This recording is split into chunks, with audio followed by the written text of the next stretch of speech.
Hello and welcome to another episode of Fellowship in Essential Oils. Liz, we've done it. We've made it to 10 episodes. Is it 10? Oh, I wish you'd said that to me before. I'd have had a big 10 banner.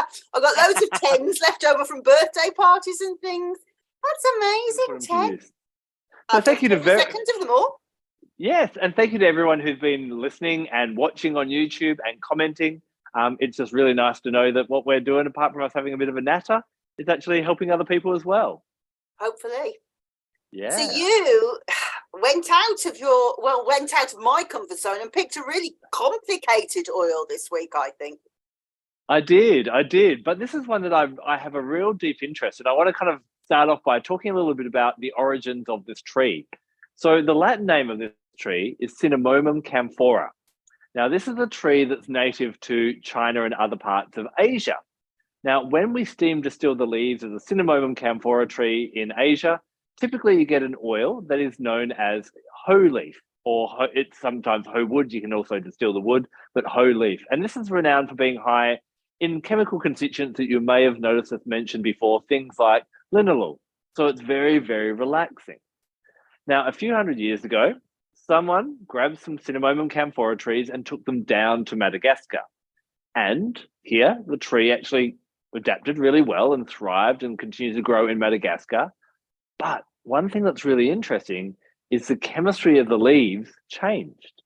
And now these leaves are actually quite high in 1,8 cineol, also known as eucalyptol. And so you'll notice Ravintsara has this really interesting eucalyptus smell.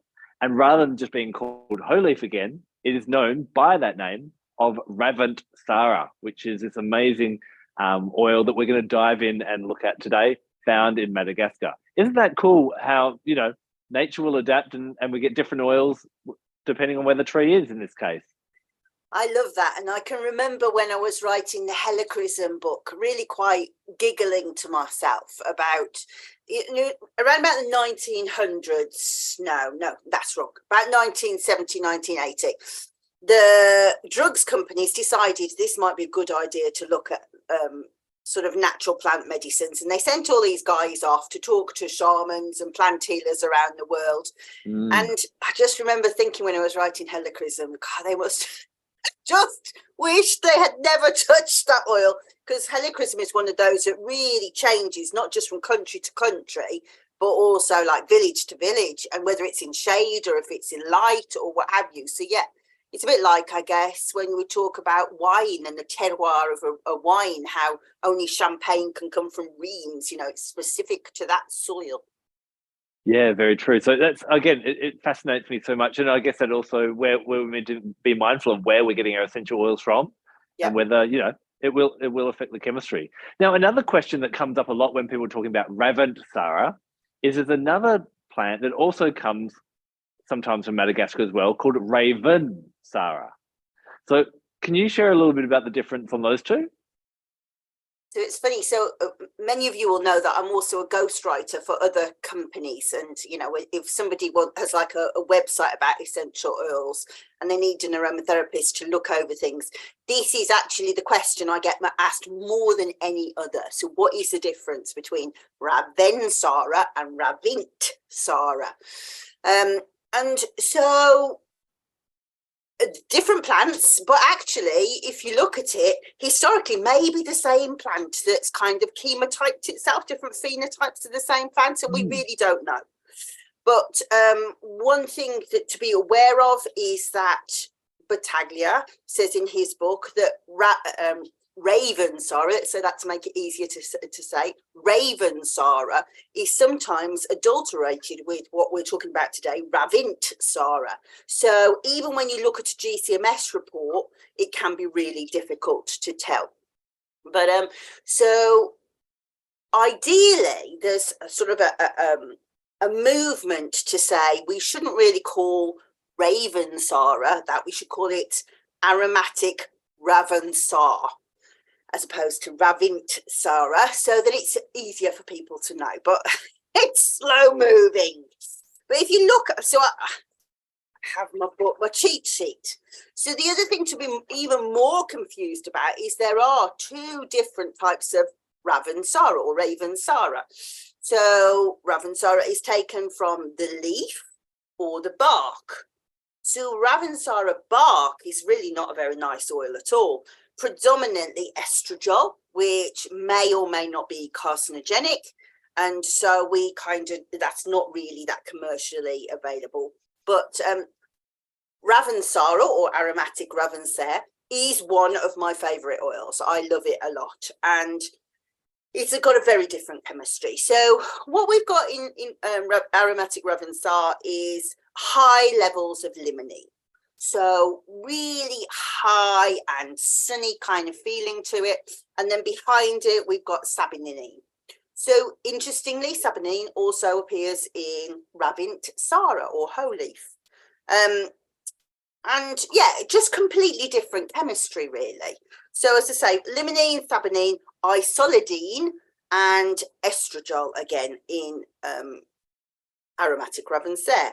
But the one we're most interested in, as we say today, is Ravintsara or whole leaf, is what I was always taught to call it, and it's easier to do whole leaf, I think, which is really high in cineol. So if you consider that eucalyptus globulus will be around about, and I'll use Tisserand's numbers here, he says we can expect to see between 65 to about 83.9% 1/8 cineol in eucalyptus.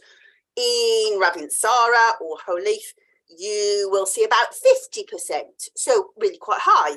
And then also quite high numbers in alpha terpinol. But as you quite rightly say, different if it's Chinese or if it's Madagascan. So 50% cineol and 14.3% alpha terpinol is what you can expect from a Chinese Ravinsara.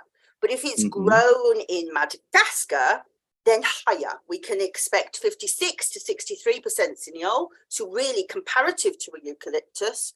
And then this lovely saponin, which is quite an interesting molecule in its own right, doesn't appear in the Chinese, but it's quite high in Madagascar, between 11 to 14%. And then again, alpha terpinol is around about 7%. So the moral of this story is kind of GCMS reports are king here. You really must look at your country of origin and look at your GCMS reports. So sort of 4 really good sources to help you to understand this in terms, 5 in terms of books. Tisserand and Young, excellent, breaks down exactly what you should be able to see in each one. Battaglia, the complete guide, has a really good section about Ravinsara. Jennifer Rind piece has a tremendous piece about all the different molecules and what you can expect it to do. But I think probably my favourite source would be Peter Holmes, who has written quite a lot about it in his Aromatica, and I will refer to that through as we talk. Interesting. Thank you for those references. Well, people will be squirreling and grabbing those books immediately. Now, obviously, with that 1/8 cineol or eucalyptol in there, it's going to be very much a respiratory support kind of oil. Is there any times, and you admitted last week, it's not an oil that you it's in your it's not in your inner circle. Is there any reason why you'd reach for Ravintsara over a eucalyptus like globulus or blue gum? Yes. But I think probably need to work up to that answer. And by doing that, I will work up by saying why it's not one that I work with. So I think a reason to use it would be if somebody was really suffering from burnout and that they kind of needed that spark to get going again. And so we know that we will get if we weigh up, why does this person get a disease and this one doesn't? Quite often you'll see that stress component in it of the worn out. So it's very much like a tinderbox kind of oil. So the reason that I don't use it myself, and by that I mean on myself, is a bit like the reasons why I don't use peppermint and rosemary. They're too stimulating for me. So if you're quite a sensitive person, so for example, if you can't have caffeine because it makes you have palpitations and stuff like that, it can be too much. It's quite an overwhelming oil. But if somebody's really worn out and keeps on catching stuff, and you're looking and you think, oh, they're so stressed, but it would be wrong to relax them more because they've got nothing left and they need that kind of jump start, then it's an excellent oil to use, I think. Yeah, interesting. It kind of reminds me of part of the emotional aspect that we looked at in our book, Gifts of Essential Oils. We found Ravintsara is really good for those that almost force themselves and don't allow the full cycle of healing to happen. You know, they may... So exactly those people that keep on going back to work when they're not ready and stuff Exactly. like that. And I have been one of those people in the past where, you know, you really think that, and you're scared of losing your job, you know, that there's all the pressure on you and they just push and push and push and push and push. I've worked in an industry like that, and eventually it's almost impossible to get yourself back up again. And in those kind of situations, you are definitely at the behest of stress, but relaxation and normal stress oils are not going to help you because you're not physically going to be able to relax. You need something to fight back. And so actually I'll use some notes that I used in the Mastery and Mystery weekend about eucalyptus, because it was specifically about 1,8-cineol, and of course this really applies here. When you look at it in like from a Chinese medicine perspective, it's a metal oil. So we think of swords, for example, and think about how swords are about fighting back, but also about intellect and rational thought. But they talk about how those kind of oils work on what's called Wai Qi.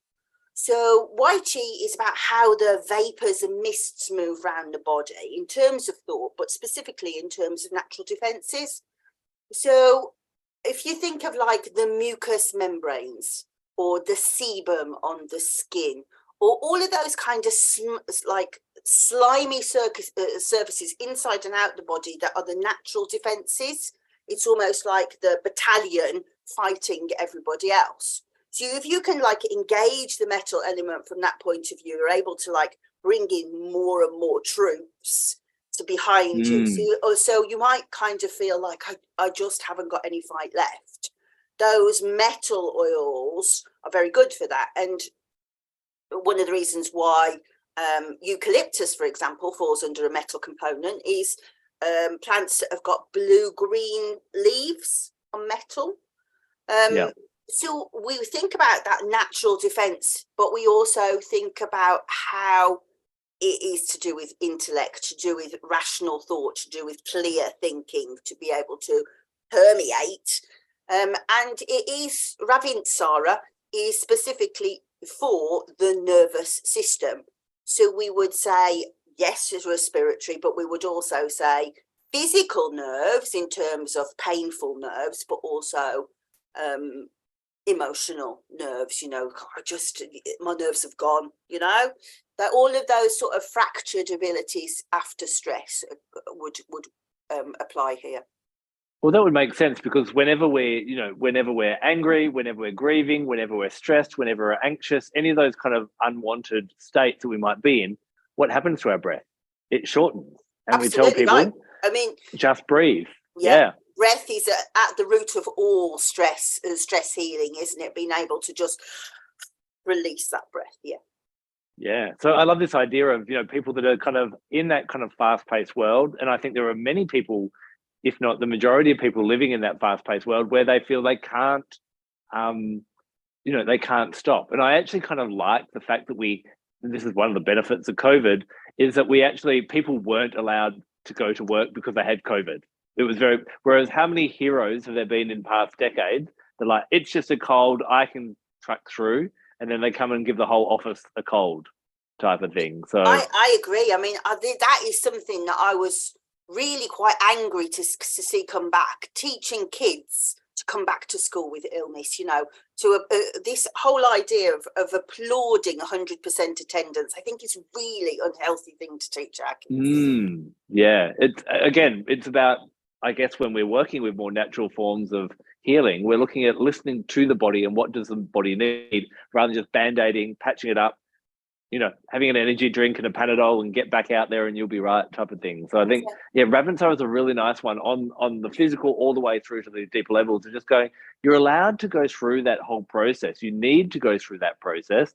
And even I find this is a great oil for grief. Again, sometimes we're grieving something and we don't give ourselves that whole time to just go through the process. I think with grief, it's very difficult, isn't it? Because there isn't a timeline, and it's very difficult for those watching you go through it. And, shouldn't you be over this by now? I can remember that I suffered an ectopic pregnancy in 2000. And, it was 7 weeks pregnant, and it profoundly affected me. But work were very much like, well, I don't understand why you just get on with your job, And it was, wow. Grief is a very difficult one. And I do think going back to that swords element of being able to say, you know what, back off, Yeah. Because there's a lot of people, I think, in our industry that specifically like you and I, who are quite sensitive people. I'm very lucky I've got that Aries rising. I'd quite happily pull a sword on somebody. But there aren't that many people that will stand up and say, you know what, you're out of line. Yeah. And I do think it's that kind of energy that these metal oils bring. And when we look at the actual tree, we obviously are gifted the essential oil from the leaf, but the tree does produce white flowers, which would give it a lunar energy, but also black berries, which gives it a Saturn energy, which is a really interesting combination of this very discipline of Saturn, these are my boundaries, but also that nurturing of the moon. And so I find Ravintsara is a really great one for kind of getting a bit of clarity around, but being clear with, I need to be gentle with myself sometimes. There needs to be a season for rest and recovery and ease, as I can't be in a yang state all the time. Yeah, exactly right. But I do think that it has an element of bringing back the yang and also fortifying Shen. So actually fortifying that spirit that moves for us. So we're not necessarily being aggressive, but we are strong enough in ourselves to go, you know what, I'm thinking about me first, It's so it's not really an aggressive oil, but I do think it's almost like scaffolding, on the days where we feel like the floppy puppet, helps us to stand up again. Yeah. And would you find the best way just pop it in a diffuser? How I love to use it, I love, again, like we were talking about last week with pineapple myrtle, a couple of drops in the shower and that kind of steam bath, and water is so cleansing and rejuvenating as well. That's one of my favorite ways to use it. Yourself? I usually use that one topically. But I would also talk about using it in as an olfactory agent. But yeah, I think that if you have got a really bad chest infection or you have got nerve pain, we could look at how it really helps with nerve pain. All of that is very good on the body. But again, if somebody was like quite hypersensitized, I would use a different oil, I think. Yeah. Because it does have a bit of a reputation also for being a bit of a great for sore body, aching muscles, that type of thing. Yeah. In a massage, I'll go on. No, go on. I was going to say, in a massage medium, would you go just pure Ravintsara, or are there a couple of other oils you would be inclined to kind of blend with that? I know it would probably range from individual to individual, but do a couple come to mind for you? So when I'm using topically, I always blend. I enjoy the synergy of blending. I don't necessarily when it comes to olfaction, but I enjoy the whole thing of all what that comes out like. And so there's kind of two reasons we can look at why it's so good for nerve pain. So the 1,8-cineol works on like a heat receptor in the system. So it's called TRPV1, transreceptor vanilla protenoid. And if you pinch yourself like that, you're actually working that. It's like a pressure receptor. But also if you eat chili and you know how you go really hot and you go, that's the same receptor. So this receptor is excellent for soothing down pain messaging in the body. And this is one of the lessons that I teach in my pain practitioner program, incidentally. So this particular sensor runs along a nerve called a C fiber, which is like the thickest of the nerves. So if we talk about nerves as if they're one fiber, but they're not. They're like bunches of fibers. Yep. And each fiber is insulated with a myelin sheath, and the myelin helps to keep the information safe within it and helps the speed of the message go. So I always use the example, like when I touch the wood burner, I'm so useless at it, and I will so often touch hot things without thinking about it. And you go, before you even realise that you've done it, doesn't it? It happens away before your brain registers it. Yep. Yeah, so that is because the nerve is extremely well myelinated and it moves very fast. The next sort of thinnest one then is the one that goes, you stupid cow, you've done it again. And then the one that we're most interested in was called the C fiber. Now, it doesn't have that much insulation, so it transmits slowly. So that's the one that goes, ow, throbbing ache, ow, ow.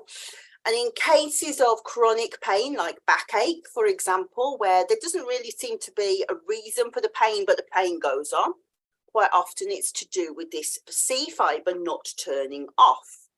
And the reason why it doesn't turn off is because we don't have enough enkephalins or GABA at the synapse. So GABA is our main inhibitory neurotransmission. Basically, it's what keeps us calm. And enkephalins are like endorphins, but in the brain and the spinal column. So as long as we've got enough enkephalins, which we would get through doing exercise, and we have got enough GABA, which we get by being calm, then actually the C fiber should transmit the correct message. So what happens is, if it doesn't, it kind of branches open like that and sends a message to the part of the brain that says pain, pain, pain. If it's correct, it stays closed and it goes to the part that goes, oh, something touched you. So this is something like, particularly, this is often off the chart with people who have fibromyalgia. So it should be a fairly light touch, but actually it feels really, really painful. And this is why getting somebody like that calm is really, really important. So if I was to do some massage, I would want to work with that 1,8 cineol, which acts upon this receptor. But I would also be looking at calming oils like lavender, like juniper or chamomile. So like allowing the 1,8 cineol to do its specific job on that receptor, but also using calming oils to try and get that GABA up. But also the other interesting thing is, if we go to the Madagascan whole leaf, it's got high levels of sabinine, which is anti-inflammatory as well. So the two together would be really good. So yeah, I would definitely blend it with calming oils. Yep. No, that makes sense for sure. One thing as well, we've been talking a little bit about that grief and that speaking up for ourselves, and that being a leaf oil, you know, I see that being associated with the element of air and the mind and that type of thing. I also fully agree, and we write about it in our book about it. It is a good one for setting those boundaries and saying yes, no, boundaries with other people, boundaries with ourselves. But also, I think it's an amazing essential oil to help us get really clear and communicate clearly to the universe. I think a lot of people in the world can tell us what they don't want. I'm sick of this job. I'm sick of my partner. I'm sick of not having money. I'm sick. And their energy is on that. But how often are we actually making sure that we have this direct kind of conversation, or this vibrational conversation that we're putting out of where I'm heading and where I'm going? And I did a tarot reading this morning, and I spoke to the lady who, you know, we said, we're going to design what is the 2028 version of her going to look like? Oh, I said, that's fun. and that person is going to be your decision maker. So when you're wondering whether you should have a cigarette or have a cup of tea, what would 2028 version of you say? And again, getting clear on where we want to be and directing to the universe, because a lot of the time we're focusing on what we don't want. Another thing Ravintsara can be really helpful for is with that real clearing energy that it has, really great for helping to get our thoughts, our words, and our actions in alignment. And think about how many experiences we've had in life, maybe with ourselves, maybe with other people, where people are saying one thing and doing another, or where have we even caught ourselves thinking one thing but because we're worried about how we'll be, how that will be reacted to, we'll say something totally different to what we're actually thinking as well. And if you think about that, though, our thoughts, our words, and our actions are like 3 different songs. And if we're playing 3 different songs, the universe is trying to work out, what do you want? But if they're all in sync and we're playing, on 3 different speakers, the same song, the universe is, I get it. I see the energy you're putting out. I see the word vibration you're putting out. I see the actions you're putting out, and let's start to manifest. And we know that lunar energy I referred to before is that energy of birthing new things and creating in life. And Saturn, although Saturn gets this bad rap, and it's really interesting because Saturn does go into retrograde in a couple of weeks. Saturn, known for its rings around it, and people were like, oh, it's all about constriction or restriction. I like to think of Saturn for being the planet of discipline. Now, discipline may have a bit of a negative connotation to it, but when we have children, do we let the children stay up all night and eat chocolate all the time? No. We allow them to, we say, you've got to go to bed, you've got to eat your vegetables. Why? Because we love them and we care for them and we want them to be well. But sometimes how we show love to children, we don't show love to ourselves. And I think this is going to be a really great oil for actually helping you. When Saturn goes into retrograde on the 17th of this month, on the new moon day, what will happen is holes in our discipline will start to show, and thus holes in how we're loving ourselves will start to show. So it's a really great time to go, I know I should be doing this. I know I should be doing that because it's good for me.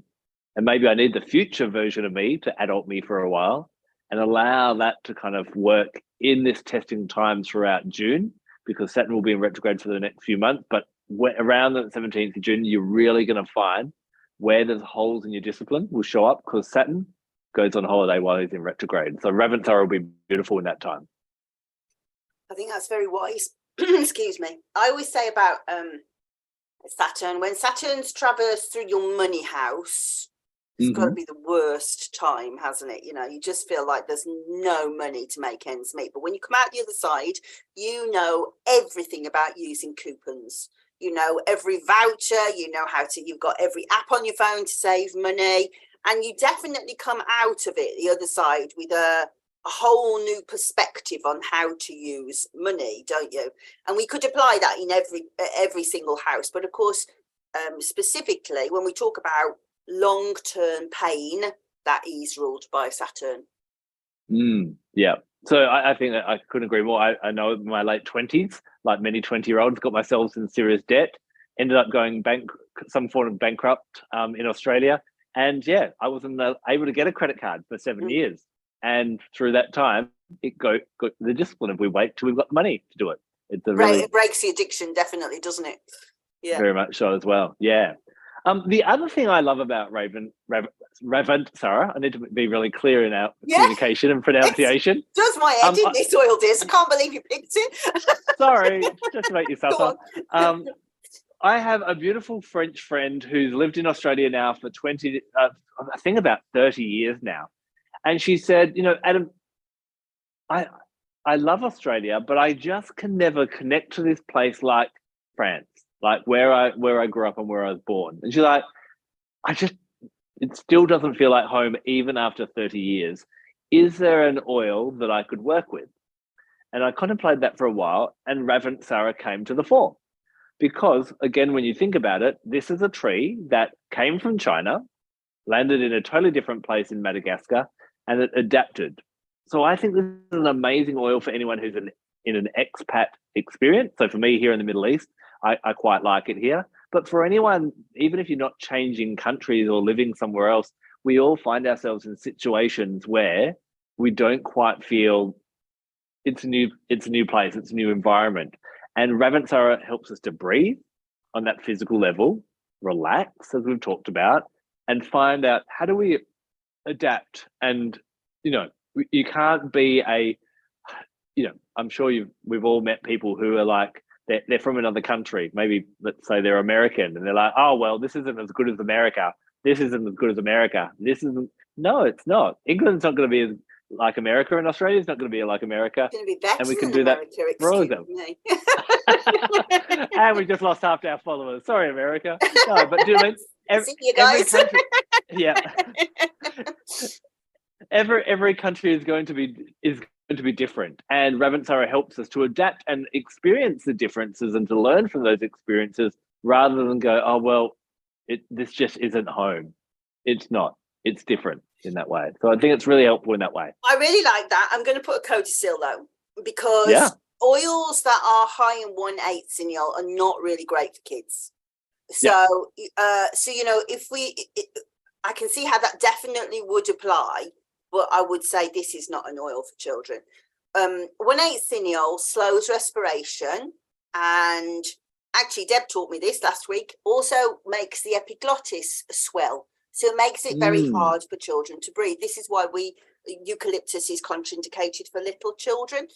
Actually, I have to say, it's all right if you use it on their back in small amounts. But I think there is always a better oil that can be used on children. Usually I'd go frankincense, and frankincense is comforting, and you kind of have a different effect, but the same thing. But I would say don't use Ravintsara on kids.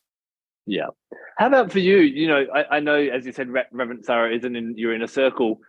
From a energetic point of view, is there anything that come through for you that speaks to you in that way, or is it just one that I know for some oils they just don't speak much, and at other times they do? No, I do think it speaks a lot, and to me, it's too bossy. So, which is what I come back to at the beginning. I think if you want somebody to encourage you to stand up for yourself, or to kind of have that well. So the oil that I can tolerate that behaves in this way is sweet basil. I find sweet basil tremendously good to work with. But I always say, if it's like when you're standing on the edge of the plane and she's checked your parachute and you're still faffing around, she just pushes you out. You know, that's the way she behaves. I can tolerate that, but I can't really. I find it very loud in my ears, and also Ravintsara. So I think it's a real rush of energy, but like every oil, I would say the only way that you're going to be able to explore it is to try it yourself. And sometimes there's no explanation for that behavior, is there? Like, it's like you can meet somebody and go, I don't know what it is about them, but I just don't like them. I do like Ravintsara, but I just think it's too much for me. Yeah. Got you. I'm kind of getting, as we've been talking, the animal that keeps on coming up for me is the bear. Yes, so I kind of think that's very good. Yeah.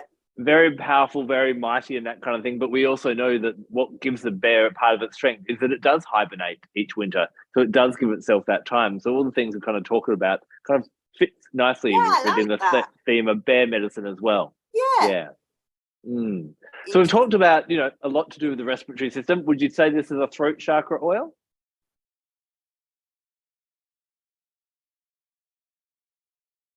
No, I can see why you would say that, and actually, when I was thinking about what planet, I was thinking maybe I would say Mercury, but I am thinking more heart from the point of view of giving you heart. Got you. And also the saponine is what's the word?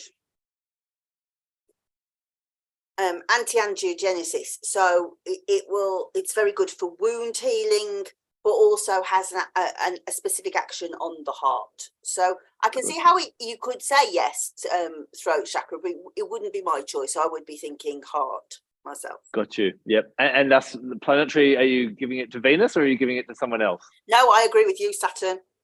Okay, fair enough. Yeah, I'm going to stick to my guns. I'm going to say Saturn. I'm going to say with the throat chakra. I think it's one that's also, often we think with communication and the throat chakra, it has to be a strong communication or a forceful communication. I think Ravintsara might be one that just allows to be bold and firm, but gentle and soft, and kind of allowing that communication. To stand up for ourselves doesn't need to be, and I love this analogy of the sword. I think that fits really well with Ravintsara, but you don't need to go stabbing everyone with your sword just to get your point across. No, absolutely right. But remember that the sword is also defensive. Very true. So it's not always about attack, is it? No. And also when we're talking about the actual immune defenses as well, it's about standing up for your rights. Yep. Awesome. Well, another oil conquered. I think it's another beautiful one to have in a collection. Now, I got to choose Ravintsara. Your turn to choose Yeah, for I'm next taking week. revenge. That was a terrible one. Now I'm going to go easy. So I think there can't be that many. Do you know what? I've forgotten to take out the oils that we've already done. So I'll have to cheat. We might get it. Yeah. So say when. When? So, rose geranium. Ah, beautiful. I love geranium. Yes, good. Yeah. I'm happy with that one too. We can talk about that. That'll be next week for episode 11. Oh, double numbers. So have you got anything that you want to tell people about? Any promotions? Anything that what are you up to this week? So actually tomorrow I jump on a plane and I'll be heading back to Melbourne. I'm going from the 35-degree heat in Bahrain to, I think it's about 13 to 16 in Melbourne. So it'll be a bit of a temperature change. The long weekend in Melbourne, if you're around, I'm at the Mind, Body, Spirit Festival. I'm there for all 4 days, giving free presentations. Come and say hello. I'll have all the oils there. And then I'm there for the doTERRA Australia convention where I'm playing a bit of a role and launching something exciting, but I can't tell you about it just yet, but maybe we might squeeze in a special episode to do with that. But I'll let you know about that as time goes on. What about yourself? I'm excited to hear about this special thing. You keep dangling that carrot and not saying what it is. I'm having a quiet week after running around for weeks and weeks. I've got to catch up on lots and lots of stuff. So the next sort of big thing that I'm doing is on the 20th with Helen Nagel-Smith, and it's about cross-sensory appreciation of essential oils. So she and I are synesthetes, so I hear essential oils as musical notes, and she sees them as colours, sees words as colours as well. But quite often it's hard to be able to explore a new oil. And so we're going to be encouraging people to pick up an oil that they haven't worked with before and to bring that with them, and for us to just like learn how to explore different things about it. You know, if we can sort of make personality, we can make associations outside of that science. So details of that are on my link tree, and I'm really looking forward to that. Yeah. Remember, you can check out everything that we're doing all the time in our link trees. They're attached to all the descriptions of the podcast and the vodcast on YouTube. So if you want to find out anything or get in touch with us, that's where the best place is to click on the 2 link trees. Until next week, we'll see you then when we dive in and explore rose geranium. Bye-bye.